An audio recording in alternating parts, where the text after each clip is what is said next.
Have you ever noticed how some people shine too brightly at first? They make you feel seen, understood, almost chosen. They say all the right things, mirror your energy, your dreams, even your fears. It feels like destiny, until it starts to feel like danger. That's the thing about narcissists.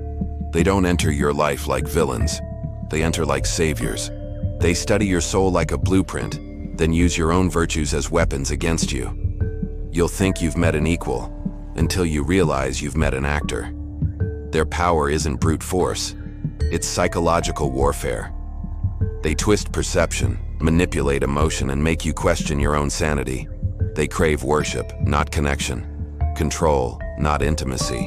And before you know it, you've become a character in their story. One where they are always the hero, and you are the lesson. But here's the truth. Awareness is armor. When you understand their tactics, you become untouchable. When you stop feeding their ego, their mask begins to crack.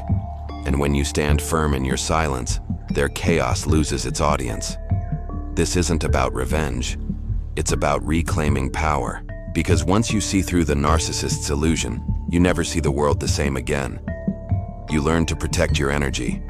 You learn to choose peace over approval.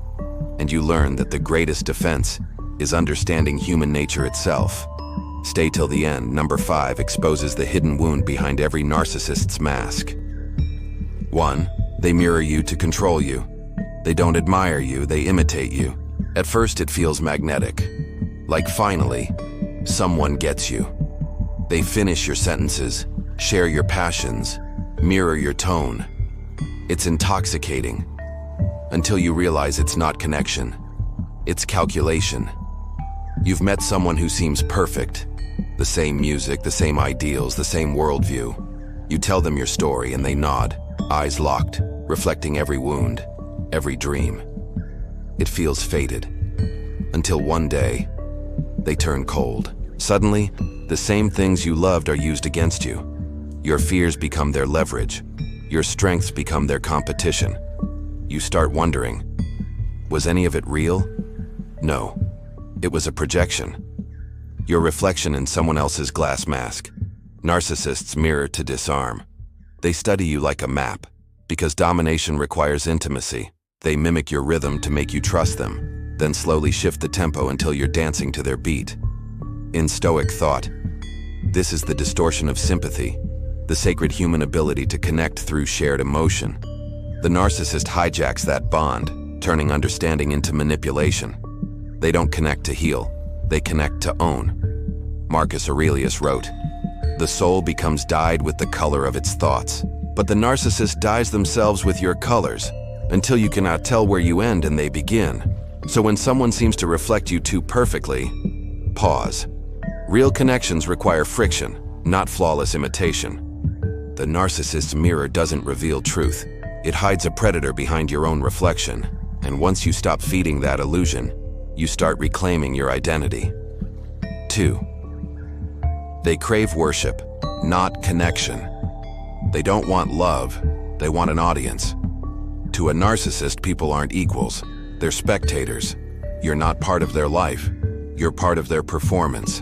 And every conversation, every compliment, every silence is just applause.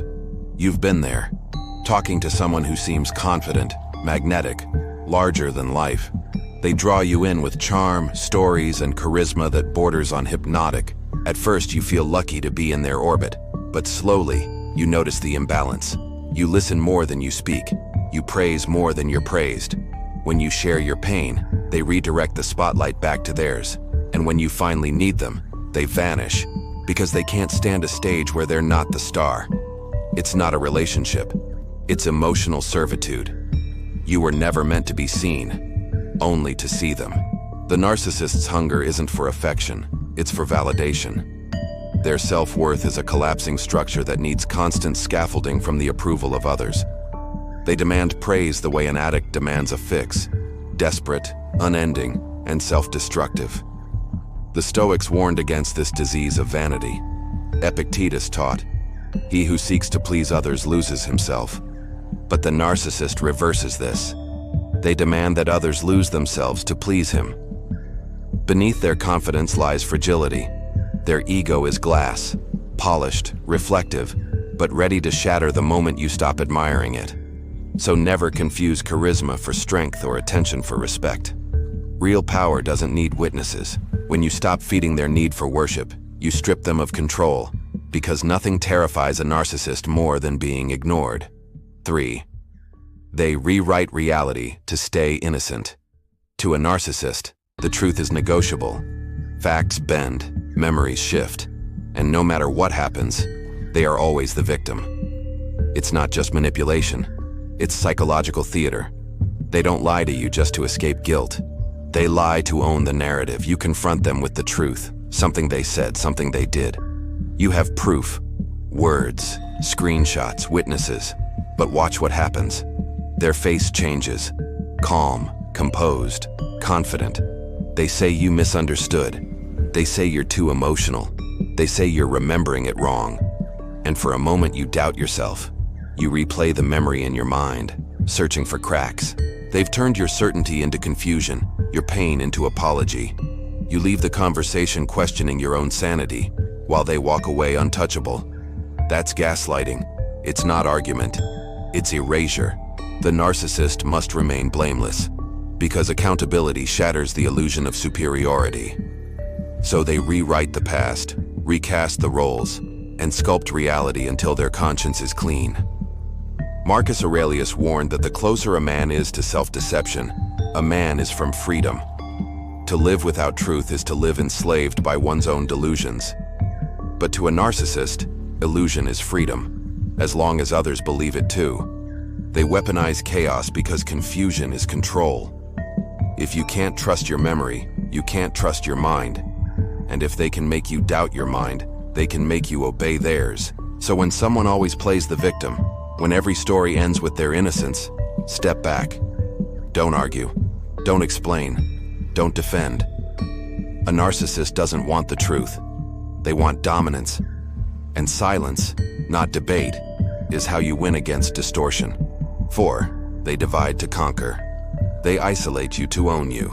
A narcissist's greatest fear isn't confrontation, it's exposure. That's why they destroy alliances quietly, one conversation at a time.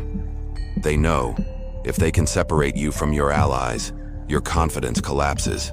You start noticing the distance. Friends you used to talk to seem colder. Family members start doubting you. Someone has been whispering in their ears, twisting facts, sprinkling poison, reshaping perception. And all the while, the narcissist acts like your savior. They'll say, "I don't know why they treat you that way. You deserve better." They play both sides, gaining your trust while dismantling your support. By the time you realize what's happening, you're surrounded by silence, and the only voice left in your life is theirs. That's not coincidence. That's strategy. Divide and conquer is the oldest tactic in human history. From empires to personal relationships, the narcissist uses it instinctively. Isolation amplifies control. Once you lose your external mirrors, friends who reflect truth, people who question lies, you become vulnerable to their version of reality.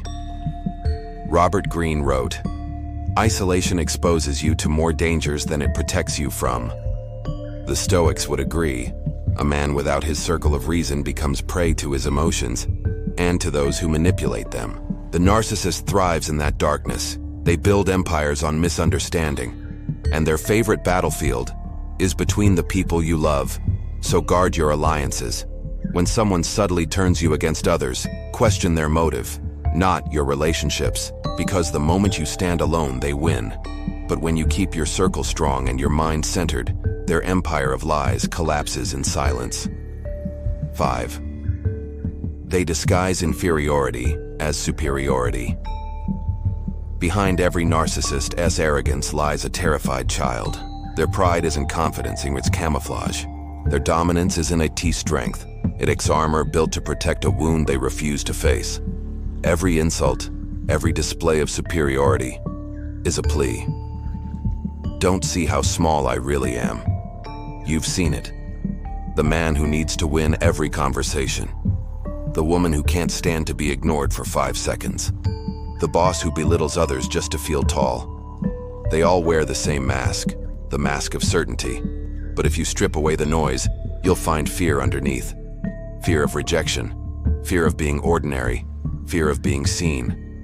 So they overcompensate. They mock humility. They reject vulnerability. They build their worth not from who they are, but from who they can control. And the irony? The more they try to prove superiority, the more they reveal their weakness. Narcissism is insecurity wearing a crown. It's self-hatred disguised as self-love. Their ego is not a monument. It's a shield against shame. The Stoics understood this sickness well. Epictetus taught that a man is not harmed by what is said about him, but by what he believes of himself.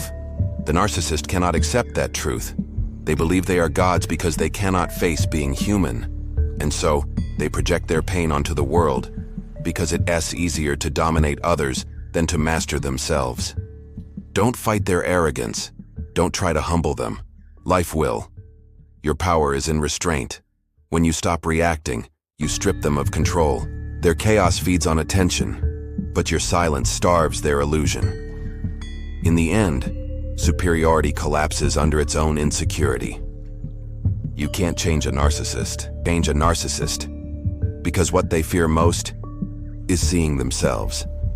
They've built their entire identity on illusion, and truth to them feels like death. You can't save someone who's addicted to their mask, but you can save yourself from playing their game.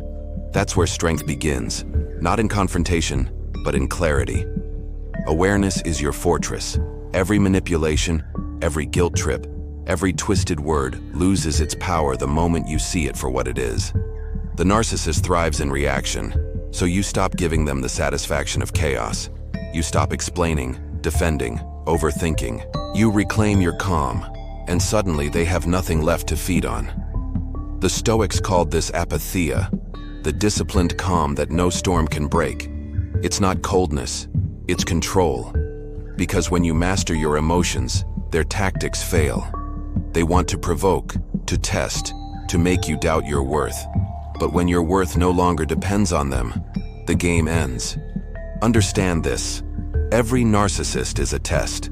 They're the universe's reminder to guard your peace, to sharpen your discernment, to rise above emotional slavery. Their chaos is your training ground for composure. Their deceit is your invitation to see reality with precision. And their arrogance, merely a mirror reflecting the weakness you've chosen to transcend. So walk away, not in anger, but in mastery. You owe them nothing, not even hatred, because true power is not found in fighting darkness. It's found in refusing to let it enter your mind. If this spoke to you, share it. Someone out there needs to hear it. And subscribe to Timeless Stoic Mind, where strong minds sharpen and the weak learn to rebuild their walls from within.